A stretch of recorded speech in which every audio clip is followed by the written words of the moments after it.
नमस्कार विद्यार्थी मित्रांनो, मी सुशील पवार. जयवंती अकॅडमी या यूट्यूब चॅनलवर आपल्या सर्वांचं पुन्हा एकदा स्वागत आहे. आजसुद्धा मी तुमच्यासाठी खूप असा महत्त्वाचा टॉपिक घेऊन आला आहे, जो जी के आणि करंट अफेअरचा आहे. आणि हा आहे TCS पॅटर्नने विचारलेला मागील 2018पासूनचे विचारलेले क्वेश्चन आहे. आणि 2020-22मध्ये सुद्धा काही एक्झाम TCSने कंडक्ट केले आहे.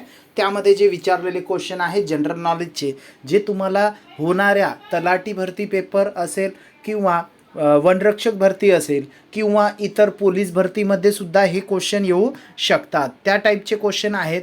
आणि बघा, नवीन जर असाल तर व्हिडिओला लाईक करा, सबस्क्राईब करा, शेअरसुद्धा करा आणि व्हिडिओ शेवटपर्यंत बघा, जेणेकरून तुम्हाला आज 20 प्रश्न घेणार आहे आपण. 20पैकी जवळपास तुम्हाला 4-5 क्वेश्चन तरी असे भेटणार, जे कुठल्या ना कुठल्या एक्झामला विचारणार. ठीक आहे, तर 20ही प्रश्न खूप महत्त्वाचे आहेत, जे TCSने विचारलेले आहे.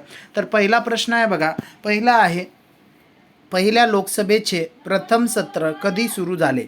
पहिल्या लोकसभेचे प्रथम सत्र कधी सुरू झाले? तर बघा, हे आपल्याला माहिती आहे लोकसभा 1952 पासून आहे, पण तारीख माहीत होती का? तर तारीख आहे 13 मे 1952 पासून भारतामध्ये पहिल्या लोकसभेचे काय सुरू झाले? सत्र सुरू झाले. त्यानंतर लोकसभाची जर कलम जर विचारली की कोणत्या कलमाअंतर्गत लोकसभेची स्थापना केली जाते, तर लोकसभेची स्थापना कोणत्या कलमानुसार होते म्हटलं तर त्याची ट्रिक आहे, एक तुम्हाला सोपी ट्रिक आहे, जे तुम्हाला खूप इम्पॉर्टंट असणार. लोकसभा, राज्यसभा आणि बघा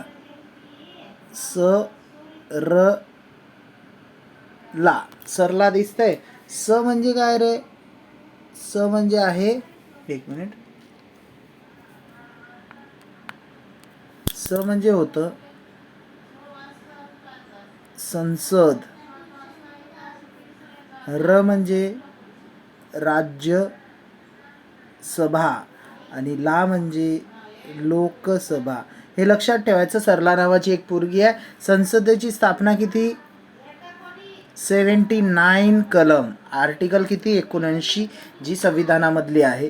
राज्यसभा जर विचारली तर 80 सरला, आणि लोकसभा विचारली तर किती असणार मग?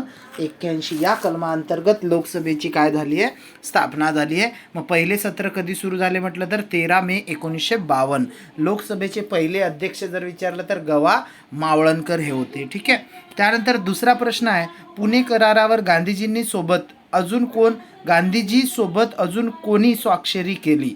बघा, पुणे करार कधीचा आहे म्हटलं तर पुणे करार 1932. यावेळेस काय झालं होतं की बाबासाहेब हे काय होते, जेलमध्ये असताना या करारावर कोणी स्वाक्षरी केली? तर डॉक्टर बाबासाहेब आंबेडकर आणि महात्मा गांधी हे होते. ठीक आहे. नेक्स्ट क्वेश्चन आहे, प्रथम कोणत्या मुघल शासकाच्या दरबारात फारशी पुस्तक लिहिण्यात आले? प्रथम कोणत्या मुघल शासकाच्या दरबारात फारशी हे पुस्तक लिहिण्यात आले? तर त्याचं नाव आहे अकबर. कोणत्या? अकबर या मुघल शासकाच्या दरबारामध्ये फारशी हे पुस्तक लिहिण्यात आले. लक्षात ठेवा, वाचत राहा. जर व्हिडिओ तुम्ही एअरफोन लावून जरी ऐकत बसले तरी सुद्धा तुम्हाला हा पाठ होऊन जाणार. नेक्स्ट क्वेश्चन आहे, 2022 नुसार भारतात एकूण राष्ट्रीय जलमार्ग किती आहे? बघा, जसं राष्ट्रीय महामार्ग असतो तसंच राष्ट्रीय जलमार्ग सुद्धा असतात. असे जलमार्ग किती आहे भारतात? तर 111 राष्ट्रीय जलमार्ग आहे. ठीक आहे. जल म्हणजे जे नदीद्वारे पाणी वाहन, म्हणजे नदीद्वारे काय आपण इम्पोर्ट एक्सपोर्ट केला जातं, आणि हा सर्वात कमी खर्चाचा असतो मार्ग. ठीक आहे. त्यानंतर मला सांगा की भारतातील नदीवरून सांगतोय, भारतातील सर्वात लांब नदी गंगा आहे, बरोबर? सर्वांना माहिती आहे. ती भारतातील किती राज्यातून वाहते? कमेंट करून मला याचं उत्तर पाठवा. आणि दुसरा एक प्रश्न आहे तुम्हाला गंगा नदीवरच, खूप इम्पॉर्टंट असा क्वेश्चन आहे की गंगा नदीला राष्ट्रीय नदीचा दर्जा कधी देण्यात आला? याचं उत्तर मी सांगून देतो की गंगा नदी 2008 पासून भारताची काय राष्ट्रीय नदी घोषित करण्यात आली. हे तुम्हाला लक्षात ठेवायचं आहे आणि कमेंट करून सांगा किती राज्यातून वाहते. ठीक आहे. नेक्स्ट आहे, हे आपलं लेक्चरमध्ये झालं आहे. ठीक आहे. नेक्स्ट आहे, कबाला बफेलो रेसिंग कोणत्या राज्याशी संबंधित आहे? तर कर्नाटक. काय? कबाला बफेलो रेसिंग ही कोणत्या राज्यामध्ये एक रेसिंगचा प्रकार आहे, जे बफेलो म्हणजे काय रे? तर आपले जे असतात ना म्हैस असते यांची रेसिंग होते, ही कोणत्या राज्यात आहे म्हटलं तर कर्नाटक. कर्नाटक राज्याबद्दल जर सांगायचं तर काय राजधानी काय बँगलोर आहे, जिथे काय आहे इस्रोचं मुख्यालय आहे बँगलोर. ठीक आहे. आणि यालाच काय बोलतात इलेक्ट्रॉनिक शहर आणि स्पेस सिटी ऑफ इंडिया कोणाला बोलतात तर बँगलोरला. नेक्स्ट आहे फुटबॉल या खेळाचा कालावधी किती असतो. म्हणजे जो फुटबॉल खेळवला जातो त्याचा एक टाईम असतो ठरवलेला, एवढ्या वेळामध्ये तो फुटबॉल काय झालं पाहिजे तेवढं खेळणं. ठीक आहे. मग दोन टीम असतात, एक अपोजिट आणि एक आपली टीम असतात. तर दोन्ही टीम मिळून किती वेळ लागतो तर 90 मिनटं. किती मिनिटाचा आहे 90 मिनिटाचा वेळ असतो. आणि म्हणजे एका टीमला 45 दुसऱ्या टीमला 45. एकूण खेळाडू किती असतात फुटबॉलमध्ये येऊ शकतं तर 11. ठीक आहे. दुसरा प्रश्न आहे 7वा प्रश्न, शोभना नारायण कोणत्या क्षेत्राशी संबंधित आहे. एक प्रसिद्ध कथ्थक आहे. कोण आहे शोभना नारायण. काय म्हटलं तर कथ्थक आहे. आणि कथ्थक हा कोणत्या राज्याचा कोणत्या राज्याचा राज्य नृत्य आहे कथ्थक तर यूपीचं आहे. कथ्थकली कुठले तर तामिळनाडू. ठीक आहे. आणि कथ्थक कुठला आहे म्हटलं तर यूपी. त्यानंतर आहे क्वेश्चन, बांगलादेशमध्ये एकूण नदींची संख्या किती. खूप इम्पॉर्टंट क्वेश्चन आहे की बांगलादेशमध्ये म्हणजे जवळपास किती 700 नदी आहेत. किती वाहतात नद्या 700हून जास्त नद्या वाहतात. कुठे बांगलादेशमध्ये. बांगलादेशबद्दल जर विचारलं तर बघा खूप इम्पॉर्टंट आहे की भारताची सर्वात जास्त भूसीमा कोणत्या देशासोबत लागली आहे तर बांगलादेश. किती किलोमीटरची लागते 4096 किलोमीटर. सर्वाधिक सीमा कोणत्या देशासोबत आहे बांगलादेश 4096 किलोमीटर. सर्वात कमी जर विचारली तर अफगाणिस्तान फक्त 106 किलोमीटर सर्वात. आणि एकूण किती देशासोबत भूसीमा लागते भारताची तर 7 देशासोबत. आणि समुद्री सीमा किती देशासोबत आहे तर 6 देशासोबत. ठीक आहे. बांगलादेशची राजधानी काय म्हटलं तर ढाका आणि चलन काय म्हटलं तर टका. ठीक आहे. शेख हसीना काय तिथली आता पंतप्रधान आहे. नेक्स्ट आहे GST कोणत्या प्रकारचा कर आहे. GST गुड्स सर्व्हिस टॅक्स हा कोणत्या प्रकारचा कर आहे तर हा आहे अप्रत्यक्ष कर. कसा आहे अप्रत्यक्ष. इनडायरेक्टली तुमच्याकडनं GST वसूल केल्या जातं. मला सांगा तुमच्यापैकी GST भरताय का तुम्ही लोक भरताय बरोबर आहे. आपण मार्केटमध्ये जातो चहाचा पॅकेट घेतो.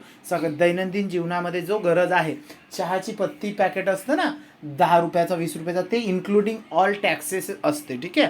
मग हे काय इनडायरेक्टली तुम्ही GST पे करताय. डायरेक्टली नाही करत पण इनडायरेक्टली करता. मग GST लागू कधी झालं भारतात म्हटलं तर 2017 रोजी. कधी लागू झालं 2017. त्यानंतर आहे चंद्रगुप्त मौर्याने युद्धामध्ये कोणाला हरवले होते तर चंद्रगुप्त मौर्याने युद्धामध्ये सेल्युकस निकेटर याला हरवले होते. चंद्रगुप्त मौर्याने युद्धामध्ये सेल्युकस निकेटर याला हरवले होते. नेक्स्ट क्वेश्चन आहे अलमाटी हे धरण कोणत्या नदीवर आहे. अलमाटी कोणती आहे अलमाटी हे धरण कोणत्या नदीवर आहे तर कृष्णा नदीवर. अलमाटी धरण कृष्णा नदीवर कोणत्या राज्यात आहे विचारलं तर कर्नाटक. आणि अलमाटी धरणालाच लाल बहादूर शास्त्री असे धरण म्हटलं जातं. अलमाटीलाच काय बोलतात लाल बहादूर शास्त्री धरण. लाल बहादूर शास्त्री कोण होते तर ज्यांनी मरणोत्तर भारतरत्न पुरस्कार मिळवणारे पहिले भारतीय व्यक्ती कोण जर प्रश्न आला तर लाल बहादूर शास्त्री. ठीक आहे. ज्यांच्या काळात हरित क्रांतीला सुरुवात झाली 1966ला. ठीक आहे. कृष्णा नदीवर सांगायचं म्हटलं तर कृष्णा नदी महाराष्ट्रातून वाहते. किती किलोमीटर वाहते तर 282. महाराष्ट्रातील किती जिल्ह्यातून वाहते तर 3 जिल्हे. कोणते कोणते म्हटलं तर सातारा सांगली कोल्हापूर. कृष्णा नदी जर प्रश्न आला भारतातील किती राज्यातून वाहते तर 4. महाराष्ट्र कर्नाटक तेलंगणा आणि आंध्र प्रदेश. अजून एक प्रश्न नेहमी येतो की तेलंगणा राज्यामध्ये कृष्णा नदीवर कोणते धरण किंवा डॅम आहे तर त्याचं नाव आहे श्रीशैलम. कोणते आहे श्रीशैलम. कृष्णाची महाराष्ट्रातील लांबी 282. एकूण लांबी जर विचारली तर 1400 किलोमीटर. नेक्स्ट क्वेश्चन आहे 2011च्या जनगणनेनुसार कोणत्या राज्याची लोकसंख्या सर्वात जास्त आहे. हे सोपा प्रश्न आहे विचारलेला आहे तर यूपी म्हणजे उत्तर प्रदेश. 2011च्या जनगणनेनुसार भारतामध्ये सर्वाधिक लोकसंख्या असणारा राज्य उत्तर प्रदेश. आणि जर विचारला की सर्वात कमी लोकसंख्या कोणत्या राज्याची आहे म्हटलं तर सिक्कीम. कोणता राज्य आहे? सिक्कीम. अजून एक महत्त्वाचा प्रश्न, 2011च्या जनगणनेचा आयुक्त कोण होते? 2011च्या जनगणनेचे आयुक्त जर विचारलं कोण होते, बघा प्रत्येक जनगणनेचे आयुक्त असतात, तर याचे आयुक्त होते सी चंद्रमौली हे व्यक्ती होते. ठीक आहे, सी चंद्रमौली हे 2011च्या जनगणनेचे आयुक्त होते. जर अजून नेक्स्ट क्वेश्चन केला की 2021च्या जनगणनेचे आयुक्त कोण, बघा जनगणना किती वर्षांनी होते माणसाची? 10 वर्षांनी. 11मध्ये झाली, 11 + 10 किती? 21मध्ये होणार होती. कोरोनामुळे ती झाली नाही. आताच येणाऱ्या सप्टेंबर ऑक्टोबर 2023मध्ये होणार असं बोलतं आहे, असं नोटिफिकेशन आलेलं आहे. पण अजून झाली आहे का? नाही. सप्टेंबर यायचं आहे, सप्टेंबर ऑक्टोबरमध्ये. आणि जर विचारलं 2021च्या जनगणनेचे आयुक्त कोणाला बनवलेले आहे, तर याचं उत्तर आहे कोण? विवेक जोशी. कोण आहे म्हटलं तर विवेक जोशी. ठीक आहे. नेक्स्ट क्वेश्चन, एक कमेंटमध्ये सांगा, जे माझे विद्यार्थी असतील त्यांना मी शिकवलं आहे क्लासमध्ये, की जगातील पहिला देश कोणता ज्याने जनगणना सुरू केली आणि कोणत्या वर्षी. ठीक आहे, तर भारताने तर बघा पहिली जनगणना सुरू 1872मध्ये, नंतर 1881मध्ये सुरू झाली. ठीक आहे, पण जगातील पहिला, पूर्ण जगामध्ये पहिल्यांदा कोणी सुरू केली याचं कमेंटमध्ये सांगा आणि इयरसुद्धा सांगा. नेक्स्ट क्वेश्चन आहे, भारतीय राष्ट्रीय काँग्रेसच्या दुसऱ्या अधिवेशनाचे अध्यक्ष कोण होते? भारतीय राष्ट्रीय काँग्रेसच्या दुसऱ्या अधिवेशनाचे अध्यक्ष, बघा भारतीय राष्ट्रीय काँग्रेस काय 1885ची स्थापना आहे. सर ॲलन ह्यूम यांनी स्थापना केली आहे. ठीक आहे, पहिला जे बैठक झाली होती त्याचे अध्यक्ष पहिल्याचे कोण होते? उमेशचंद्र बॅनर्जी. आणि दुसराचे कोण आहे म्हटलं तर दादाभाई नौरोजी. किती प्रतिनिधी हजर होते? तर 72 प्रतिनिधी याला हजर होते. GTB स्कूल कॉलेजमध्ये हे अधिवेशन पार पडलं मुंबईला. नेक्स्ट आहे, जीवनसत्व केचे वैज्ञानिक नाव काय? जीवनसत्व के माहिती आहे सर्वांना, विटॅमिन के ज्याला बोलतो, तर याचे वैज्ञानिक नाव आहे फायलोक्विनॉन. काय? जीवनसत्व केचे वैज्ञानिक नाव फायलोक्विनॉन. अजून एक महत्त्वाची गोष्ट, की कोणत्या जीवनसत्वाच्या अभावामुळे रक्त गोठत नाही. जर बघा तुम्ही, आपण सध्या खेळत असताना काही करत असताना जर आपल्याला एखादा हाताला जखम झाली, त्यातून रक्त निघतो, काही वेळानंतर तो रक्त काय होतो? गोठतो, क्लॉटिंग होतो त्याचं. ठीक आहे, मग हे रक्त थांबतो प्रवाह क्लॉट झाल्यानंतर. मग हे थांबण्यासाठी मदत करणारा जीवनसत्वसुद्धा कोणता म्हटलं तर के. कोणता आहे म्हटलं तर के. अजून एक प्रश्न येतो जीवनसत्वावर, की खालीलपैकी कोणत्या जीवनसत्वाला अँटीऑक्सिडंट म्हणून ओळखले जाते? तर विटॅमिन ई. कोणाला बोलतात? Vitamin E. आता काय झालं, थोडंसं एक्स्ट्रा ऑर्डिनरी झालं. आधी काय व्हायचं, जीवनसत्व आणि त्याच्या अभावी होणारे रोग असं विचार. उदाहरणार्थ जीवनसत्व अच्या अभावी कोणता रोग होतो? रातांद्रेपणा. ब बेरीबेरी. कच्या अभावी स्कर्वी. डच्या अभावी मुडदूस. आणि ईच्या अभावी वांजपणा. ठीक आहे, हे कॉमन झालं आहे, हे नाही आहेत. थोडंसं एक्स्ट्रा काय अभ्यास करायचा आता, जीवनसत्व आणि त्यांचे काय वैज्ञानिक नावं. वैज्ञानिक नाव म्हणजे विटॅमिन एला काय बोलतात? रेटिनॉल. बीला काय बोलतात? थायमिन. सीला काय बोलतात? Ascorbic acid. डीला कॅल्सिफेरॉल. ईला टोकोफेरॉल. आणि केला काय? फायलोक्विनॉन. त्यानंतर अजून एक एकूण हे तर झाले जीवनसत्व. त्यानंतर अजून प्रकार आहे त्याचे, पाण्यामध्ये विरघळणारे जीवनसत्व कोणते, मेधात विरघळणारे जीवनसत्व कोणते, त्यानंतर बी कॉम्प्लेक्स आहे, बी कॉम्प्लेक्समध्ये एकूण जीवनसत्व किती, त्यांच्या वैज्ञानिक नावं किती, हे सगळं आहे. बघा मी जीवनसत्वावर सुद्धा एक स्पेशल लेक्चर घेणार आहे. तर बघा, जे नवीन असतील त्यांनी चॅनलला सबस्क्राईब करा. मी जे देणार हे सगळं आपण सगळे इम्पॉर्टंट क्वेश्चन देणार आहे. आपलं असं नाही की डिजिटल बोर्ड नाही आपल्याकडे, आपली सध्या गरीब परिस्थिती आहे, आपण हे व्हाईट बोर्डवरच शिकवतो. लेक्चर जरी घेतला तरी डिजिटलवाले काय करतात, तसंच प्रिंटआउट आणतात, खालीवर स्क्रोल करतात आणि तेच वाचून सांगून देतात. पण आपले जे नोट्स आहे हे एकदम महत्त्वाचे आहे. ठीक आहे, तर सबस्क्राईब करा, लाईकसुद्धा करा. एवढी मेहनत घेऊन मी लिहिले क्वेश्चन सगळे.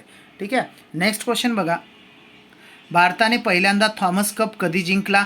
तर आत्ताच 2022मध्ये भारताने पहिल्यांदा काय जिंकला? थॉमस कप जिंकला आहे 2022ला. आणि कशाशी संबंधित आहे थॉमस कप असा सुद्धा प्रश्न येतो, तर बॅडमिंटन. कशाशी संबंधित आहे? बॅडमिंटन. नेक्स्ट क्वेश्चन आहे, महात्मा गांधीजी कधी आफ्रिकेतून भारतात परतले? ठीक आहे, महात्मा गांधीजी कधी आफ्रिकेतून भारतात परतले? पहिला तर याचं उत्तर आहे 9 जानेवारी 1915 रोजी. बघा 9 जानेवारी 1915ला भारतात पहिल्यांदा नाही तर भारतात आले होते गांधीजी आफ्रिकेतून. त्या दिवसाची आठवण म्हणून भारतात 9 जानेवारी हा दिवस भारतीय प्रवासी दिन म्हणून पाळला जातो. ठीक आहे. आता मला एका गोष्टीचं एका प्रश्नाचं उत्तर द्या की महात्मा गांधी आले पण गेले कधी होते, है ना?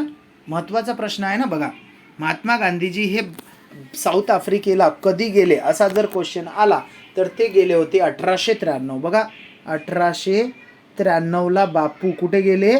दक्षिण आफ्रिकेत गेले. आणि 1893मध्ये बापू गेले आणि कोण आले? गणपती बाप्पा आले. बापू गेले आणि कोण आले? बाप्पा, हा ना. बाप्पा म्हणजेच गणपती बाप्पा मोरया. बघा, भारतामध्ये गणेश उत्सव कधीपासून साजरा केला जातो तर 1893. ठीक आहे. बापू गेले आणि कोण आले? बाप्पा आले. मग 1895 पासून पहिल्यांदा शिवजयंती साजरी करण्यात आली. ठीक आहे. लक्षात ठेवायला सोपं पडेल. नेक्स्ट क्वेश्चन आहे, अजून एक कमेंटमध्ये सांगा की महात्मा गांधीजी, बघा भारताच्या करन्सीवर आहे. आता तुमच्या खिशात पैसे असेल काढून बघा, त्यावर गांधीजी आहे, बरोबर. मग जर प्रश्न आला की महात्मा गांधीजींचा चित्र किंवा फोटो किंवा इमेज हे कोणत्या वर्षीपासून भारतीय करन्सी किंवा चलनावर छापण्याचा निर्णय भारत सरकारने घेतला, कमेंटमध्ये सांगा मला. ठीक आहे. नेक्स्ट आहे, इंडिका या ग्रंथाचे लेखक कोण? इंडिका नावाची गाडी नाही आहे तर ग्रंथ आहे. याचे लेखक आहे मेगस्थनीज. कोण आहे? मेगस्थनीज. नेक्स्ट क्वेश्चन आहे, बिहार या राज्याची दुःखाश्रू कोणत्या नदीला म्हणतात? तर बिहारची दुःखाश्रू कोणती नदी आहे म्हटलं तर कोसी. कोणत्या नदीला म्हणतात? कोसी. त्यानंतर जर प्रश्न विचारला की इकडे पश्चिम बंगालचे दुःखाश्रू कोणत्या नदीला म्हणतात तर दामोदर. कोणती नदी आहे? पश्चिम बंगालची दुःखाश्रू दामोदर, बिहारची दुःखाश्रू कोसी. चीनची दुःखाश्रू विचारली तर होंग्यांग हो. कोण आहे? होंग्यांग हो. त्यानंतर कंबी हे लोकनृत्य कोणत्या राज्याशी संबंधित आहे? कोणते लोकनृत्य? कंबी लोकनृत्य कोणत्या राज्याशी संबंधित आहे तर हे आहे आंध्र प्रदेश. एका प्रकारचं नृत्य असेल आंध्र प्रदेशमध्ये, आपल्याला पण नाही माहिती. ठीक आहे. नेक्स्ट क्वेश्चन आहे, पॅराऑलिम्पिक 2020मध्ये भारताने कितवे स्थान प्राप्त केले? पॅराऑलिम्पिक 2020मध्ये भारताचे कितवे स्थान होते? 24वे स्थान होते. बघा, भारत कितव्या क्रमांकावर होता? 24वा. खूप खाली होतो आपण. पॅराऑलिम्पिक म्हणजे ऑलिम्पिक आणि पॅराऑलिम्पिक दोन असतात. ऑलिम्पिकमध्ये जे सुदृढ व्यक्ती आहे ते करतात आणि पॅराऑलिम्पिकमध्ये कोण खेळतात तर जे अपंग आहे, पायाने किंवा कुठल्याही प्रकारचे अपंगत्व आहे ते लोक पॅराऑलिम्पिक गेममध्ये सहभाग घेतात. तर भारताचं स्थान कितवे होते? 24वे एकूण. आणि भारताने किती गोल्ड जिंकले होते तर 5 एकूण. किती गोल्ड जिंकले होते असा प्रश्न येऊ शकतं. पॅराऑलिम्पिक 2020मध्ये 20चं 21मध्ये झालं. ठीक आहे. 20मध्ये किती गोल्ड जिंकले तर 5.